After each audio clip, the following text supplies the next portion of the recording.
All right, good morning, everybody. Show of hands if you came to the first Coffee and Code Cafe. All right, so a few. Well, I'm sure there will be encore performances, and certainly that is not your only chance to interact with city staff. So, whether it's natural resources, planning, building, public works, we are here to help you with issues, to help you navigate the code, and to help you be successful, particularly for those of you who are still working to rebuild your properties and regain some sense of normalcy since Hurricane Ian. But we are glad that you are here today.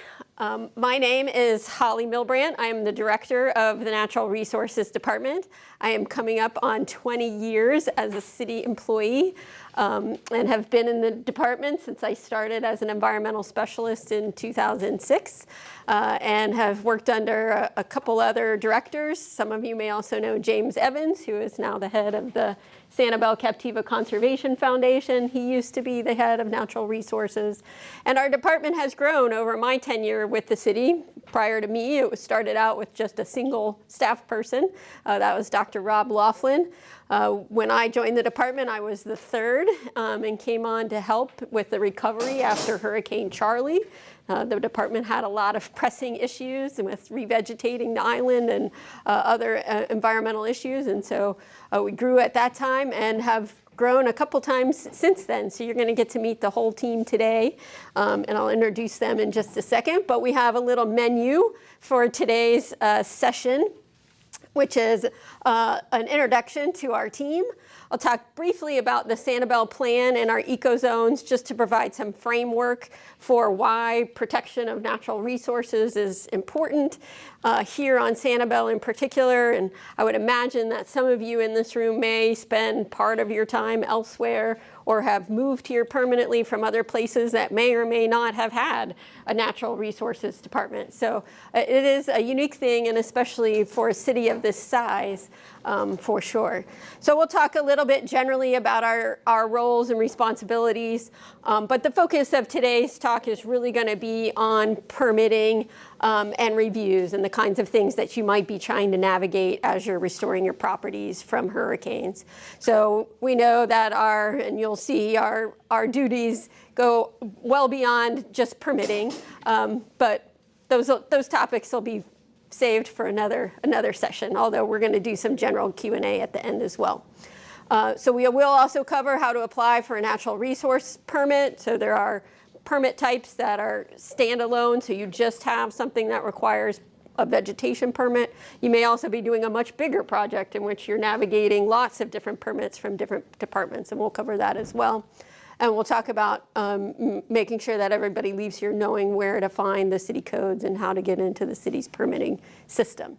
And then, as Eric mentioned, at the end, if you would like to stay and talk with any of us one-on-one individually, we are happy to do that with you. All right, so here's the team. I already introduced myself, and you're going to hear from everybody for a little bit during today's presentation, but I'll just sort of briefly introduce everybody. So in the back corner there is Dana Detmar. We have two environmental biologists. So Dana Detmar is one of them. Joel Cowett is another one. They are both on the near 10 years or slightly over 10 years of tenure with the city.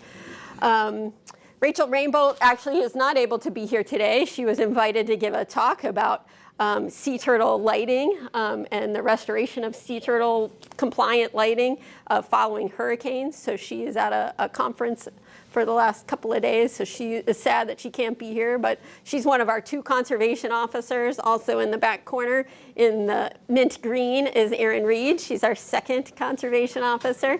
And then next to her in the back there, Matthew Velasquez.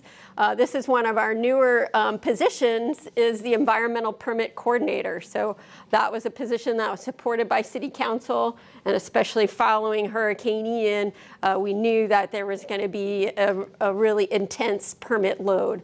And so we have Matt there to help coordinate and the permits that go out to various members of staff, as well as he has a very high permit load himself. We are located at Sanibel City Hall, so at one point in time prior to Hurricane Ian, we were down on the ground level underneath the building and planning offices. Decided that wasn't a great location after we had a water inundation there at City Hall as well. So we have moved up into the upper reaches of City Hall where the finance department used to be. So everybody's moved around a bit, I'm sure you've realized. So finance is now where building and planning used to be, and building and planning is in their own building there on Library Way. But you are welcome to stop by and see us, to email us at sandnr@mysanibel.com, or give us a call, and there'll be another slide with contact information at the end as well. All right, so just a little brief discussion about the Sanibel Plan. So the Sanibel Plan is the city's comprehensive land use document. This is a document that's required by the state for every municipality and county within the state to set forth their goals and objectives for their community. And there are certain sections that are required by state law, and certain ones of that plan which apply more so to natural resources than others, but it's a very broad-reaching document. How many of you have some familiarity with the Sanibel Plan? Okay, great. It is, and the way ours is written is actually a really readable document. So if you ever have the chance, I would encourage you to dig into the Sanibel Plan, because it is full of historical background information, but then also sets forth our goals, policies, and objectives within each of the elements of the plan. So there's an element of the plan that's related to historical preservation. There's an element of the plan that's related to conservation. There's an element of the plan that's related to future land use. So it really goes through all of the important components of really being a community. And just an aside, we are currently in the process of doing an update to the Sanibel Plan. And this is not going to change the plan overall, but there is a lot of information that does need to be updated from time to time. So there is currently a steering committee that is assisting the city planning department with that process. And they're meeting regularly every month. And those meetings are open to the public, and there will be opportunities for public input as part of that process. One of the, I think, easiest or best summaries of the Sanibel Plan and our community is contained within our vision statement. And so that sets forth the vision of our community, and ours is really a hierarchy of values, and sort of a reverse hierarchy in that we have three values, with the top, the sanctuary, being the most important. And so that is those signs that used to be in the council chamber. Sanibel is and shall remain a barrier island sanctuary, one in which a diverse population lives in harmony with the island's wildlife and natural habitats. The Sanibel community must be vigilant in the protection and enhancement of its sanctuary characteristics. So that's the top of the hierarchy, and that's really why we have a natural resources department with 6 full-time staff in it, is to help the community adhere to that sanctuary characteristic. Sanibel is also a community. So underneath that sanctuary value is the community value, that it is a small town community whose members choose to live in harmony with one another and with nature, creating a human settlement distinguished by its diversity, beauty, uniqueness, character, and stewardship. And then the final part of that hierarchy is we have to recognize that we are also an attraction. That Sanibel, all the things we love about Sanibel that make us want to live here, are also the things that attract people to this community. And how do we keep that in perspective when we're developing? And that is, the Sanibel community recognizes that its attractiveness to visitors is due to the island's quality as a sanctuary and a community. So we really have to focus on the top two, because we know that is really what drives that third quality of attraction. One of the other things that's really unique about Sanibel, when the Sanibel Plan was written, the city incorporated in the mid-1970s and then began working on this comprehensive land use plan. They engaged a firm to help us with that process. And one of the things that was important to the community was that we really think about how future development could take place on this island while still respecting the island's natural habitats and environment. And so the way that was done was a really unique approach that, to my knowledge, has not really been mirrored anywhere else in the country. But it is an approach to look at Sanibel by ecozones. So instead of just trying to think about how to maximize development and get the most density out of every square inch of land, which has really been the common practice on barrier islands throughout the state of Florida, the thought was to let's look at what the natural habitat has and then figure out what is a reasonable amount of development that can occur in that habitat and minimize the long-term impact to maintain those habitats for the future. So we have 6 ecozones, and each ecozone has its own environmental standards. And so those are generally, most people, if you're familiar at all with the ecozones, those are related to how much development can occur if you have a property in any particular ecozone.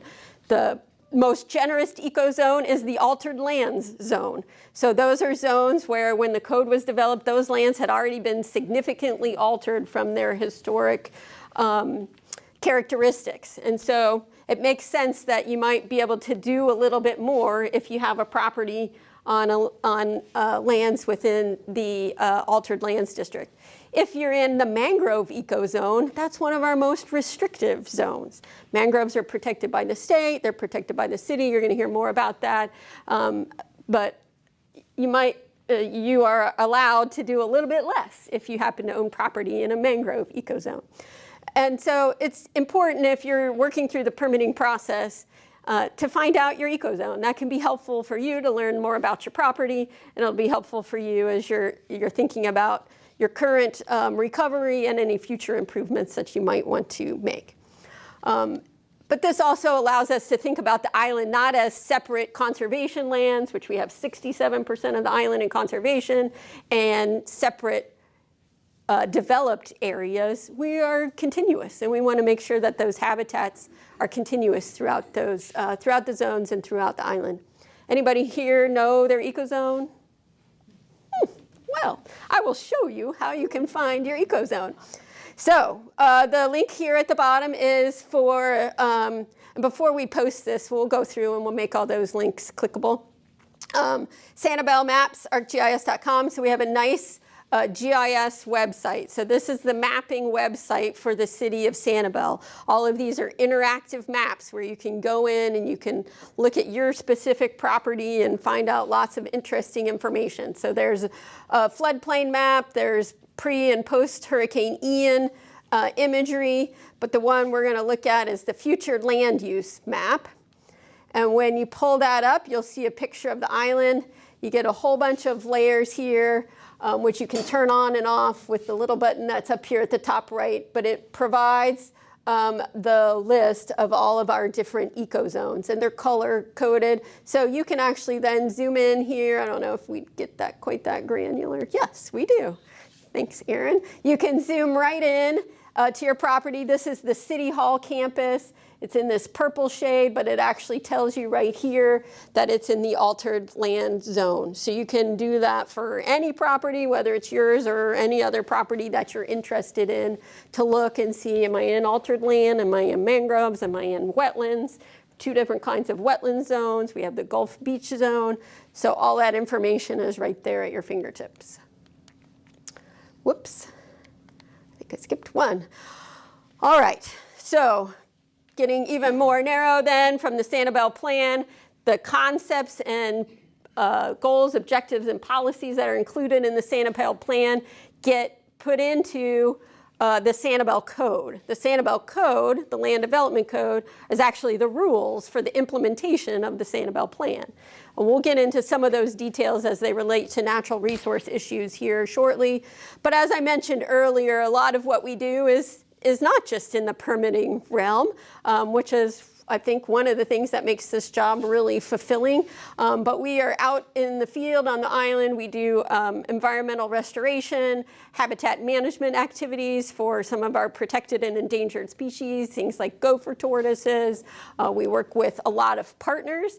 So we have about 67% of the island is in conservation land. The biggest landowner on Sanibel is the U.S. Fish and Wildlife Service. That's the Ding Darling National Wildlife Refuge. They own, I think it's about 6,000 acres. The Sanibel Captiva Conservation Foundation is the biggest private landowner on Sanibel with 2,500 acres or so. The city has about 1,000 acres, so we have a lot of conservation land. And we have some long-standing interlocal agreements between SCCF, the city, and the U.S. Fish and Wildlife Service that allow us to manage our lands more comprehensively, as opposed to being very strict about property boundaries. So that's another really unique aspect of Sanibel. We do a lot of water quality monitoring, working a lot with the Marine Lab at SCCF. This is certainly something that was of great concern to us before Hurricane Ian. Like many communities in Florida, we're dealing with over nutrification of our water bodies. We have algae blooms and other undesirable conditions. Since the storm, we had a lot of salt water inundating our freshwater areas. So we've been working to understand that and the long-term implications of that on what were freshwater water bodies. The regulatory review, which is the permitting process, and sometimes that gets tied in with environmental code enforcement. So we'll talk a little bit about that as well. That's how we make right things that have happened that are contrary to the code, and protected species management, and a lot of public education. So the things that we're going to focus on today with regards to permitting are native vegetation trimming and removal, mangrove trimming and alteration, and trimming of vegetation seaward of the coastal construction control line.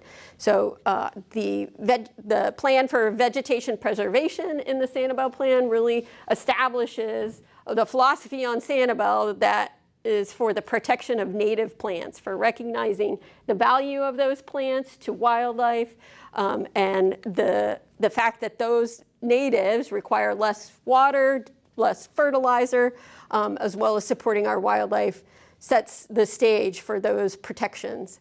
And we are going to go into some sea turtle lighting as well, and different kinds of permits. But I'm going to, I think, turn it over to Dana Detmar, and she's going to walk you through some items related to vegetation permitting. Give me just a second.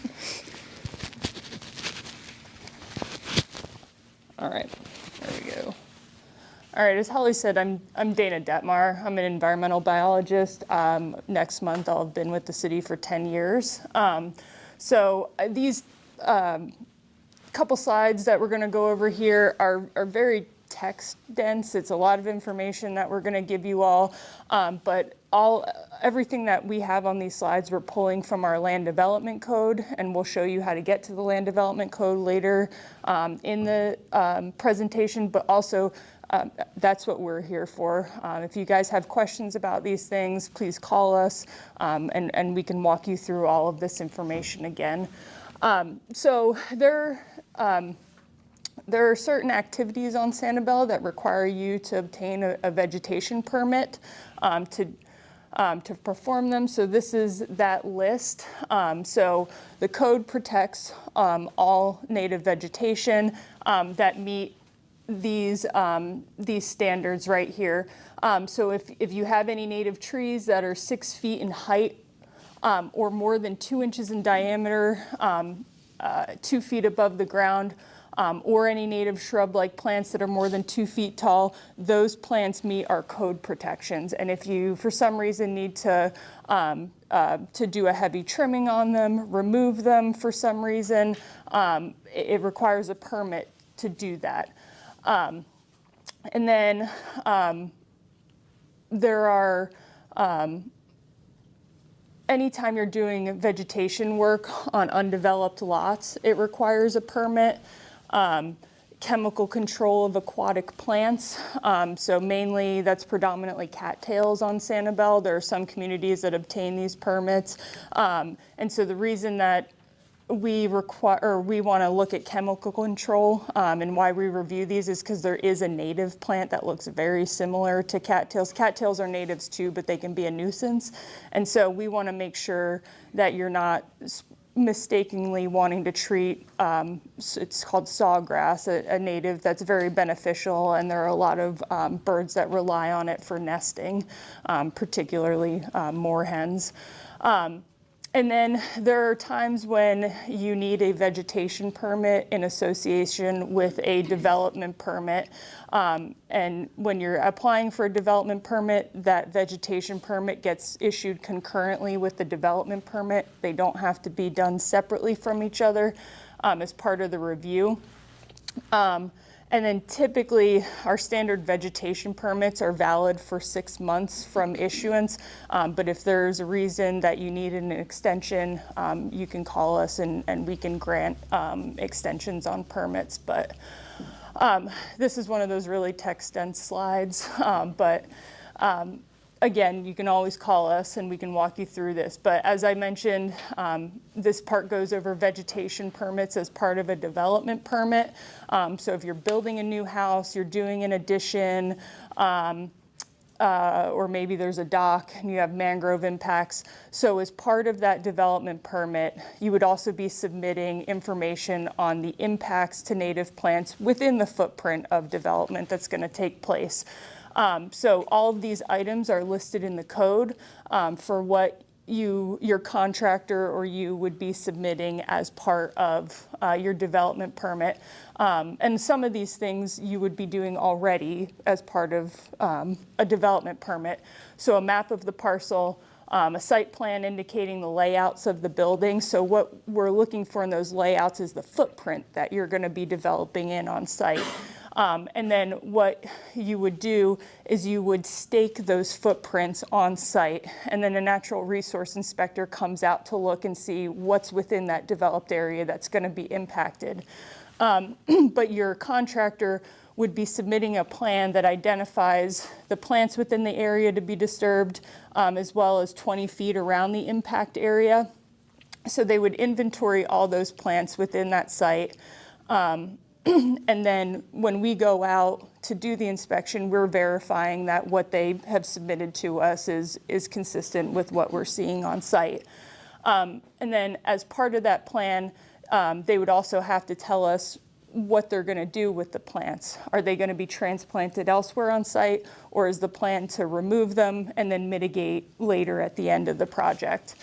And then if they are transplanted on site, they have to be sufficiently irrigated to make sure that they survive. And then also we ask that they be marked with engineer's tape so that when we do our final inspection at the end, we can see that, you know, the plants that are transplanted are still there and surviving. So for mangrove trimming permits, Sanibel's a little bit different than other parts of Florida. We are typically, if you want to trim mangroves for views, or if you need to remove them as part of a development permit like a dock or a seawall, something of that nature, you would go to the state of Florida to get your permits. But on Sanibel, in the 90s, we decided to request from the state of Florida to be the delegated authority to oversee mangrove trimming within the city's limits. The reason we did that was we recognized how important mangroves are to us on Sanibel. They're one of our primary lines of defenses in the face of storms. And so if you want to trim mangroves on Sanibel, you come to the city and apply for a permit instead of going to the state of Florida. So anytime you're trimming mangroves, it requires an annual permit to do so. And then if you're hiring someone to trim the mangroves for you, this is not only a city requirement, but it's a state requirement too, is that they have to have the designation of a professional mangrove trimmer. So they have to have this license in order to trim mangroves. So if you're hiring someone, they have to be a professional mangrove trimmer. Property owners do have the ability to trim their own mangroves if they like to, but they have to be within a certain height. So if mangroves are between 6 and 10 feet tall, a property owner has the authority to trim them. But if they're greater than 10 feet tall, then it requires a professional mangrove trimmer to do that. And then for mangroves, one of the more important protections and code standards there is, and one that we often find we have issues with violations, is the height at which mangroves are trimmed. And this again is a city and state requirement, is that mangroves cannot be trimmed less than 6 feet in height. And that's measured from where they are rooted in the soil. So not at the water line, it's where they're rooted in the ground. So they cannot be trimmed less than 6 feet in height. And mangrove permits are different than vegetation permits on their expiration date. So mangrove permits are valid for 1 year after their issuance. Okay, and then I think I'm passing it over to Joel.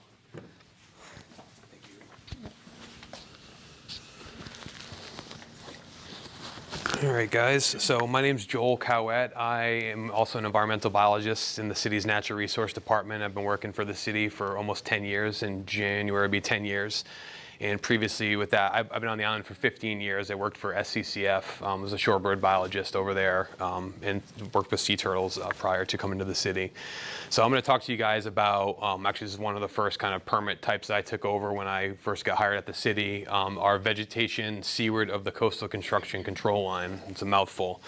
So kind of a step further, Dana explained what activities that require a vegetation permit if you're trimming this protected native vegetation over in excess of 25% requires a permit. For the CCCL permit program, basically this covers this covers the area that's in the Gulf Beach ecozone, which I'll show you on the next slide, which is essentially the area seaward of the 1974 CCCL, or the Coastal Construction Control Line. All the vegetation, all the native vegetation in this area, regardless of height, is all protected, and it requires a permit in order to do any trimming. Generally, people obtain a permit for this area to trim for views of the Gulf Beach, to maintain their views of the Gulf Beach area. So right off the bat, removal of I'll go through kind of these parameters here, these general restrictions seaward of the line. All of these restrictions, because the Gulf Beach ecozone is a preservation district. It's a highly dynamic area that's impacted by storms. So our goal is to maintain the integrity of that area by maintaining the root structure and maintaining as many plants as we can in the dune system. So that's why the outright removal of any native species seaward of the CCCL, that's prohibited by the code.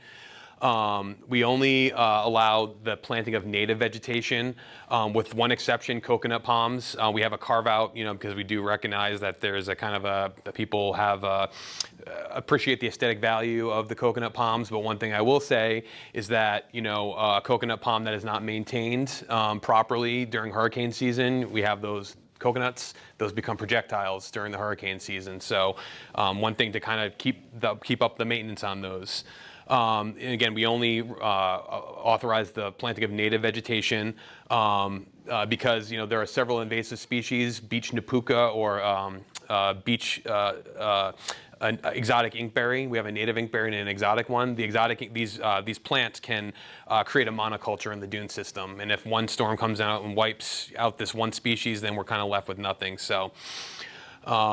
Stump removal is prohibited in this zone. So if you have Australian pines or things of that nature, those can be removed. But what we require is that they be flush cut to the ground. Again, the reason being for that is even though they're invasive species, their roots do provide some retention of sand. So it's all about sand retention in this area.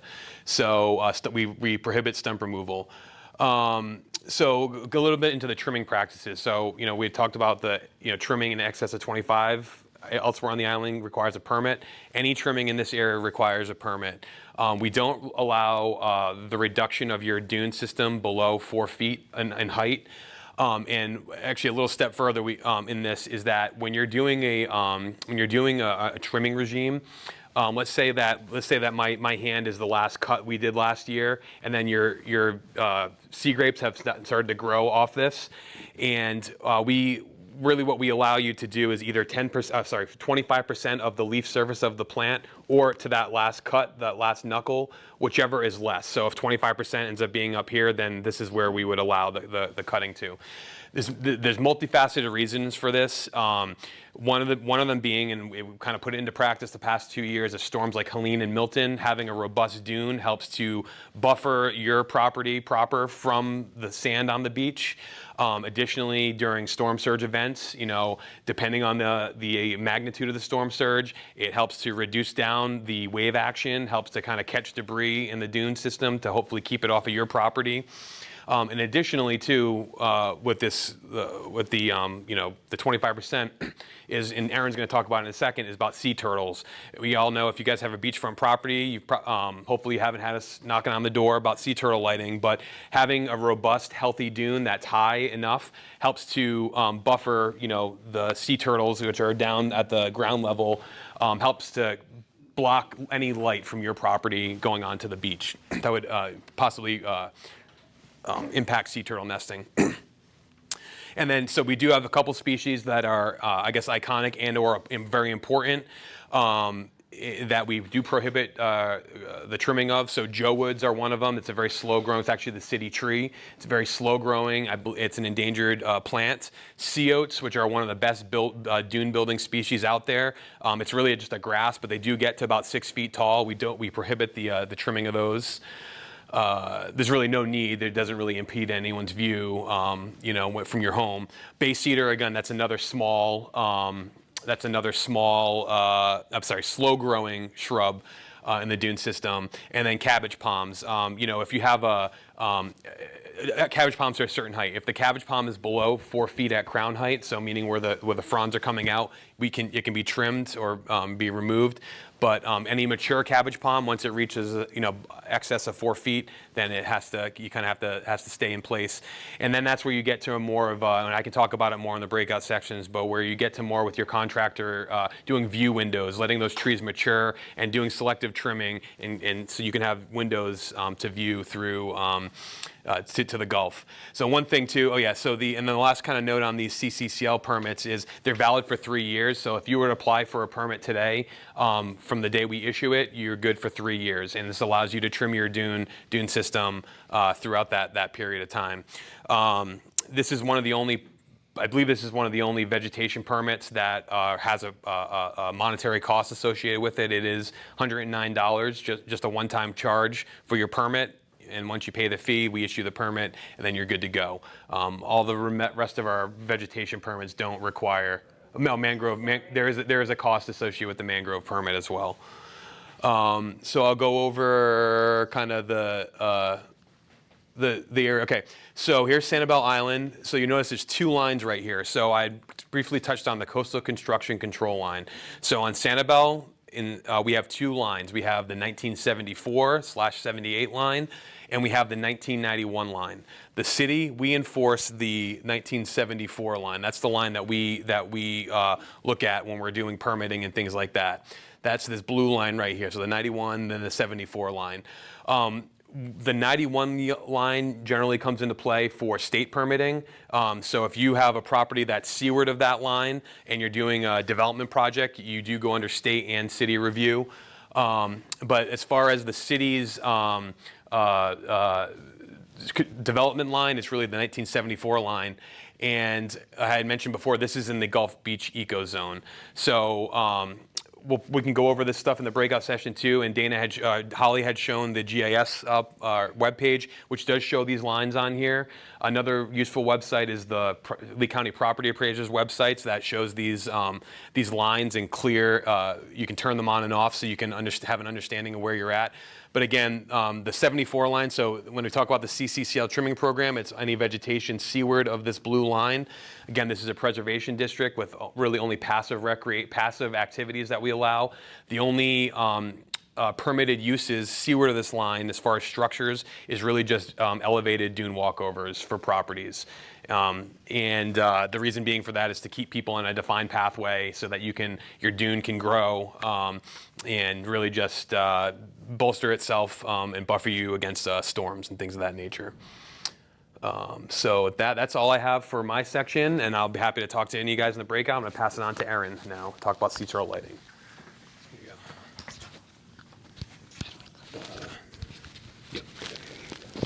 Thanks. Good morning, everybody. My name is Erin Reed. I'm one of the conservation officers. I've been here for a little more than a year, which is very exciting, so on to 2 years. I'm going to talk a little bit about marine turtle protections.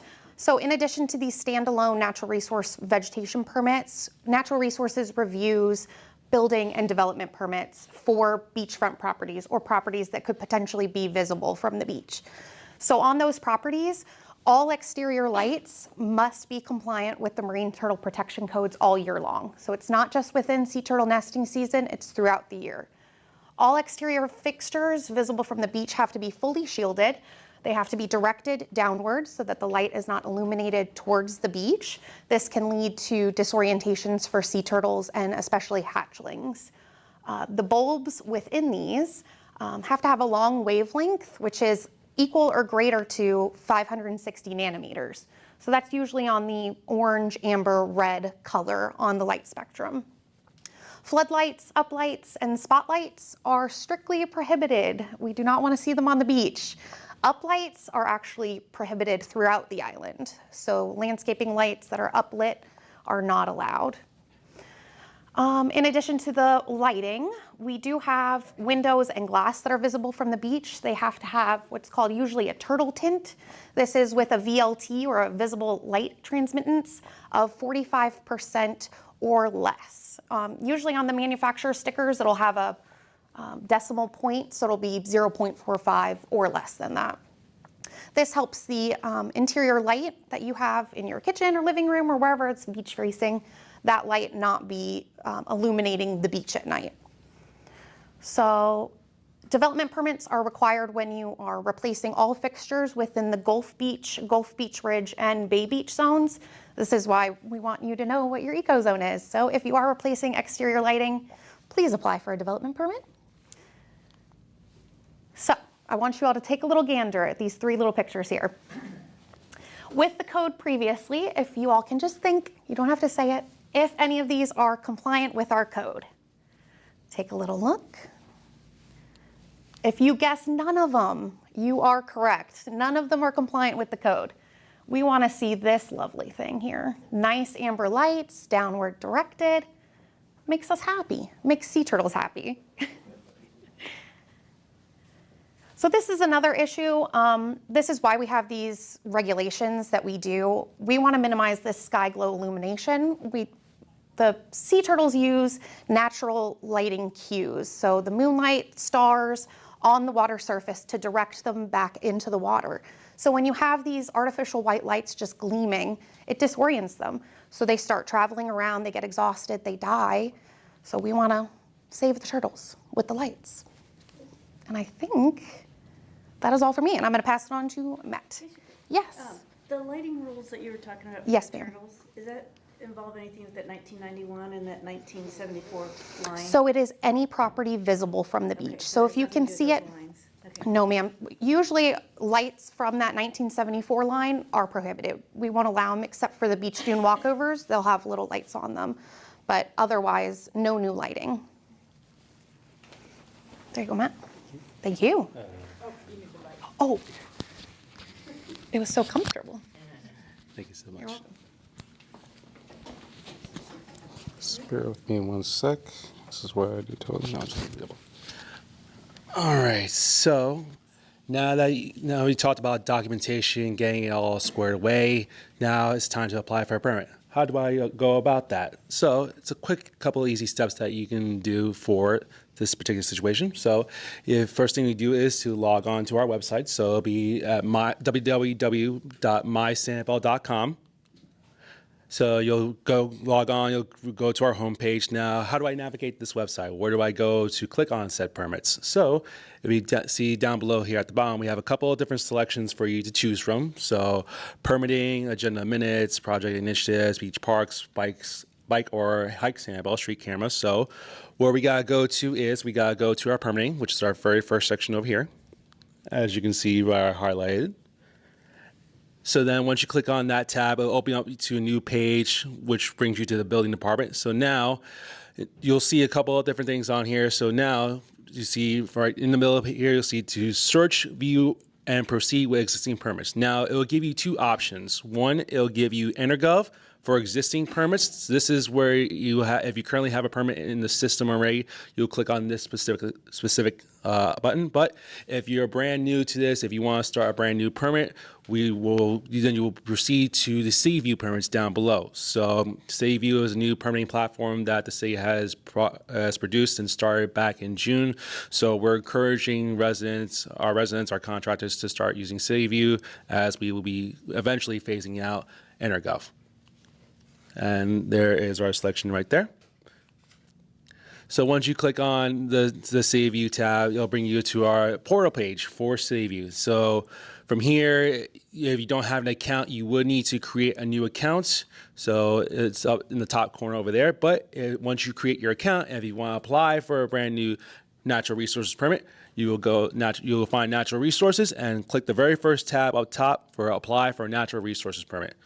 Now, the steps to apply for a natural resources permit, there's about 9 steps that you'll go through. So each section has its own specific requirements for creating your account, like what is your scope, what is your work that you're trying to do, like where's your property located at. And so if you have any questions during our one-on-ones, I can help you break down each step. And then by some offset chance that you remember something later on after our conversation here, you can always feel free to contact our department. Now, how do I find city codes? So let's say you applied for a permit, but then you get a kickback from us saying, for example, I'll just use something from Aaron's presentation about, let's say you have a Gulfront property and you are building a new house, and then you get a correction from us saying, hey, your windows are not the correct specs, because we need certain properties need VLT, or visible light transmittance, less than 45%. So how do I know what code that relates to? So if you go on to our website again, www.mysanibel.com, it'll take you to our homepage again. So from here, you'll go click on the government tab at the top corner. So instead of looking at the bottom, you'll click up the top. So when you get to government, you'll see a couple of different things on here: State Council, Broad Gemma, State Council, State Attorney. So you'll go from here. You'll click on City Codes, which is our very first tab that you'll be selecting from. So once you click on State Codes, it'll take you to our online copy of our land development codes. So from here, you'll be able to look up different codes pertaining to your permits. So if I want to look up the lighting, or I want to look at the windows, something that you can be able to type in our search bar at the very top. So where it says search or jump to, you can type in windows, you can type in typing, and it'll take you to a specific code that talks about what you were searching for. And it's a quick, easy process, so it'll show you in layman's terms what the code talks about, or certain requirements that you need to do to fulfill that code, and this could pertain to any situation when it comes to our corrections. And then when in doubt, just feel free to reach out. Our department has a wealth of knowledge, from our senior staff to our newest staff, and from our director as well too.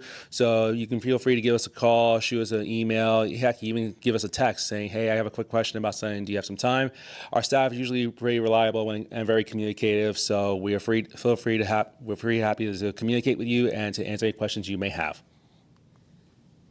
And this is our contact list as well. So we have a couple of different things. So we have our office numbers, our cell numbers, our email addresses. So if you want to take a picture, you can. So I move out of the way. And I will slide back in the way. And then and like I said, if you, after this presentation here, if you remember something that you want to talk about, but you didn't get a chance to, you can just shoot us an email down at the bottom. You can shoot us a phone call, text message, and then each of our staff is very knowledgeable, and we're happy to help you with whatever it may be. And thank you so much. We appreciate your time.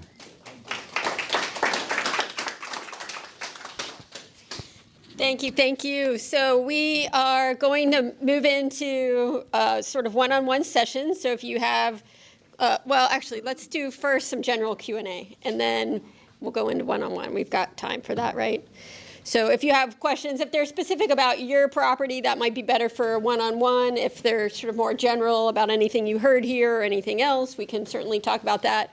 Before I open up the floor, I just want to mention two other groups of people who help with natural resource protection here on the island. One of those groups are our Sanibel Rangers, who are here under the leadership of Lieutenant Grace Towler, and they are helping to educate folks on the shared use path, which maybe doesn't have a big nexus with natural resources, but their other primary job responsibility is to be out on the beaches and to help educate folks who are on the beaches. A lot of those folks are going to be visitors from other places and may not know all of the details about our sensitive environments that we have here. So we are super happy to have these guys on board.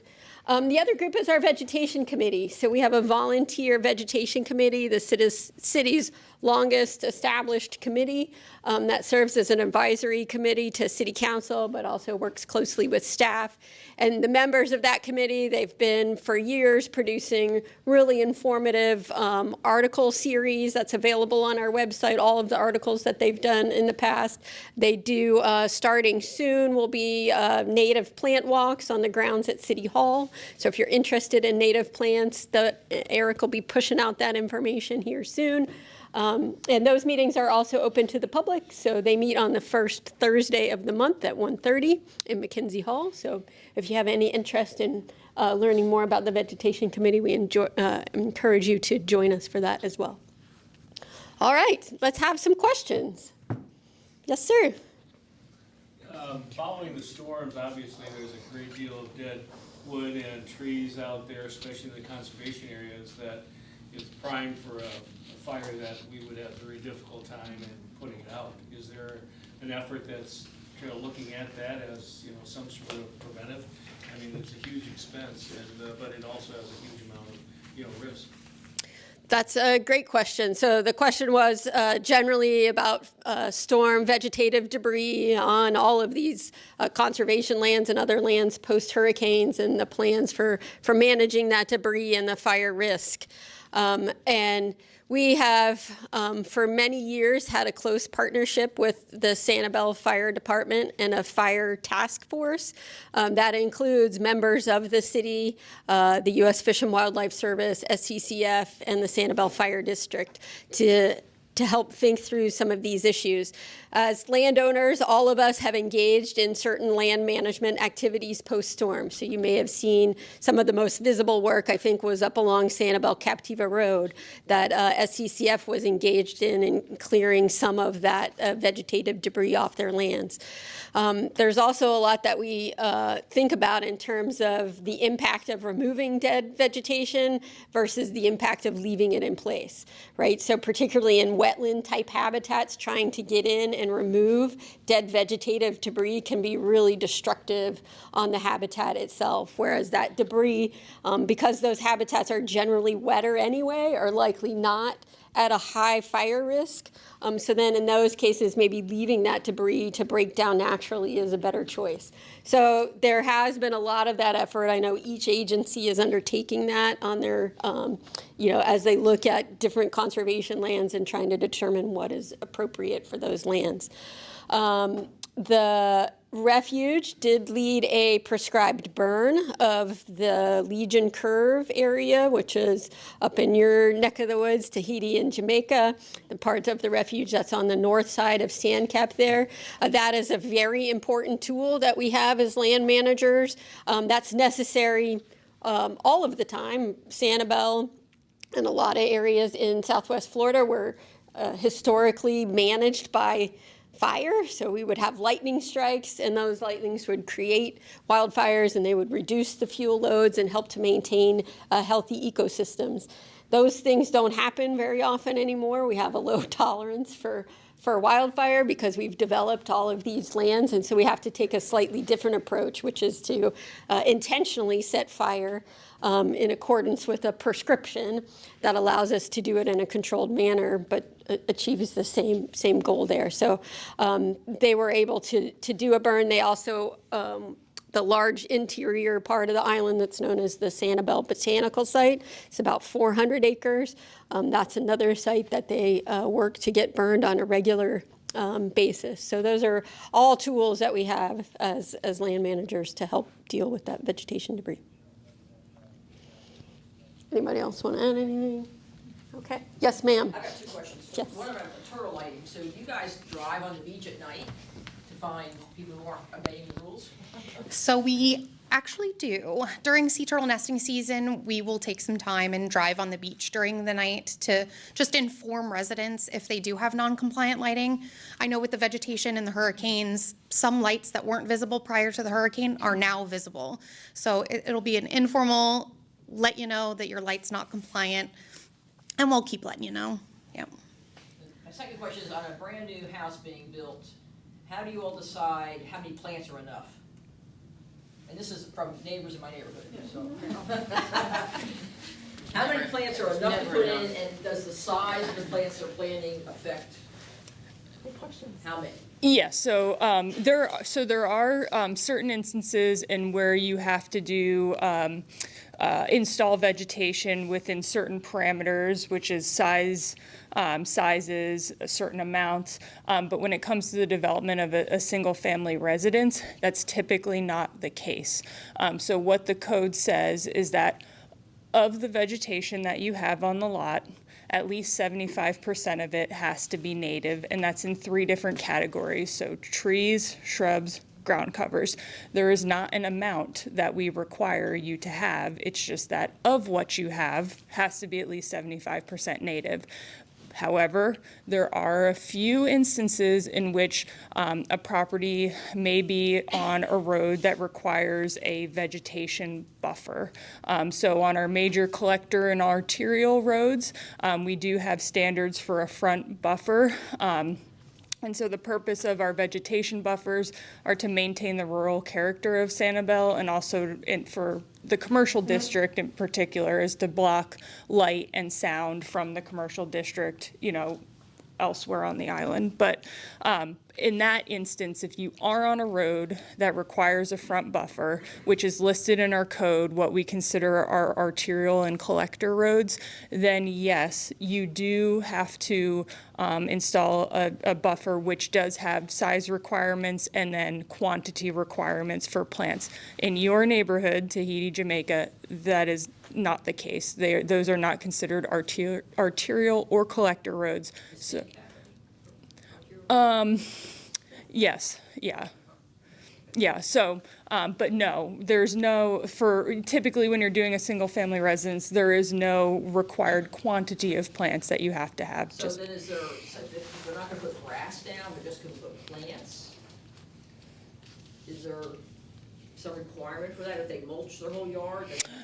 So there are a lot of nuances that you're getting into with the development of a property. No, it's fine. No, this is good for the, There's yes. probably 10 houses in the neighborhood that. No, this is good for the group. So one of the other things that we have, that we do have a limitation on is the amount of sod that you can add to a property. So we allow 20% of the property to be sodded, or well, it's 20% or 4,000 square feet, whichever is less. And so the reason that we do that is because, you know, the city puts a really high value on the protection of water quality. And when you have sod, there is the, you know, desire to fertilize it, irrigate it, which is not beneficial to our island's water quality. And Sanibel Island, I mean, you know, our water is the lifeblood of Sanibel. You know, that's what people come here to see. It's what our visitors come here to see, and nutrients on the landscape, you know, add to our water quality problems, both on island and in our coastal waters. And so we do have limitations on sod. There's also limitations on development on a property.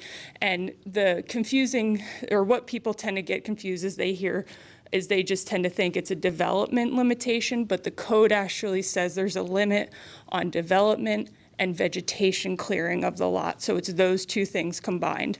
And so if you mulch an area, you have then cleared the vegetation from that area. So it's considered development. If there's no plants within the mulch, it's development because it's cleared of vegetation. So if you wanted to have a mulch area, if you have development left over after you've built your house, your pool, your driveway, you can maintain mulched areas, but if you've maxed out the development, then those areas either have to be replanted or sodded. That's what we're here for. So what you're saying is if you have a lot and you have plants here and you mulch it, that's fine. But if you mulch an area, just mulch, nothing, no plants. That is counts against. Yes. So that's bad. Yeah, it's considered. Only Yeah. mulch where you have plantings and stuff. Yeah, it's considered development if you do that. Yeah, which can be considered overdeveloped on your property. Is there a specific mulch that is required? Can you do any? No, we Except for rock or anything, but like wood chips or yeah. pine needles, any of that? Yes, any of that is fine. Yeah. Yes. Okay. What kind of plants can you put in the right of way? I used to have a whole rock yard. I have a big corner lot. Erin has been there. And, Been me too. and I mean, it's very hard to maintain and have, you know, sod everywhere. So I have one area that's really low and I put Spartina in there to help with the water retention. This year I put in more sod, and I have one area that on the other side of my, left side of my driveway that, well, actually I have 2 boulders there that now someone's telling me from the city that that's in the right of way, and yet everybody else has stone, big boulders there. So now I was told that I have to put ground cover, because right now it's just dirt around these boulders. I can't put mulch, which I wanted to, because on the left side of my driveway where I put all native plants, I have pine straw. And I thought, I just wanted to move that to the street side. And, because I know that doesn't move. I think the reason for having mulch by the street is because it floats. I mean, there are some things that don't, some mulch that doesn't float. So what kind of vegetation can I put by the street side? Do you want me to take this one too? Sure. So we actually do also have a right-of-way pilot planting program that we're doing. So we, you know, a lot of right-of-way areas are serve as a drainage area or have some sort of connection to drainage. And sometimes there's a lot of water that sits in those areas, and sod does not like to sit in water, so often it dies off. And so we are exploring other options and alternatives to putting sod there when we know if the area is going to hold water, sod's not going to live there. So there are some native plants that we're recommending to people if they want to do something different than sod there. And they are low growing, low maintenance plants. They stay very low to the ground, and you can mow them like you would sod. in an area that's lower, that holds water for extended periods, or it's, it fluctuates, but there's water sitting there. There's a plant called Bacopa, so that's Bacopa. Pretty flowering one? No, no. I mean, so it's actually like bright green. It's probably about that color green right there. So it's a low growing. It gets about this tall, and it just sprawls. So you just if you plant a couple plugs in there, it should sprawl. Yeah, and then you might already. So so a lot of times when we look at these areas that are inundated and all the sod has died, we see plants recruiting there naturally. Almost every time in those low wet areas, it's Bacopa. So we know Bacopa likes it there. It recruits naturally there without someone having planted it. Another one, a good one, is matchweed. So it's a, Frog's foot? yes. Oh So my gosh, I bought a plant of that, and when I left during the summer, I put it in a spot where it got water. Yeah. But it has just gone everywhere. yeah, so that is one that is kind of like a transitional one. So it likes, it can withstand some wet, but not a lot of wet, and then it can also withstand dry. So that's kind of like what you would want to put on the slopes. And then for higher areas in the right of way, like if you have a right of way that's, same elevation as the road all the way up to your house, and it's a higher, drier area, mimosa is a very good plant to use, sprawling ground cover. Now that one does have a probably because it's too wet for that area. Unfortunately, the one side of my driveway is dry. Mm-hmm. There's no sprinkler system there where I have all the native plants. I do water them occasionally when they need. Yeah. The other side has sprinkler system because that's where my sod is. Except around the boulders. Yeah. So I have two different areas, and I need something that can survive both. Yeah. And my driveway does have a little swale there, and I get dirt every time it floods there. Yeah, And sure. even with the sod, the dirt's coming right underneath the sod into the driveway. Yeah. So my recommendation would be for the real low areas to try Bacopa there. Yeah. And let me just say that this is an issue, as many issues are, that involve multiple departments, right? So the right-of-ways within the city are managed by Public Works. And so, sometimes even figuring out what is right-of-way and what isn't right-of-way is difficult. And then, for many years, our Public Works Department had a policy that very clearly stated that sod was the only acceptable ground cover in the right-of-way. And as a natural resource department, and especially post-Hurricane Ian, we were receiving a lot of comments and feedback from people who wanted to go native and not have any sod at all. And so that's where this pilot program came to be. And we've been trying to coordinate with Public Works to make sure that, we can achieve, some of these objectives. So why isn't rock better than having sod? And I mean, so many people have, which I did too, and I wanted to do it again. Put rock there, like 5 feet in from the street, and then sod. So what's wrong with rock? I think, I won't speak for Public Works, I think a lot of it has to do with just the general maintenance. So if they have to, the right-of-way is the city's responsibility in a lot of areas. So if they have to come in and do work, and how do you replace the right-of-way after you've had to impact the right-of-way, sort of leads to all of those recommendations. I mean, the city also no longer allows rock yards because we have recognized that, generally that was resulted in a large use of herbicide to maintain weeds and those kinds of things. That was also contrary to water quality. So while those things used to be common, they're no longer permitted on Sanibel. So, anyway, happy to talk more. I'm going to end the general question session. Thank everybody for coming. But if you would like to talk to any of us more about any particular issue or anything in general, we are here and happy to talk with you. So thank you so much for coming. Thank you.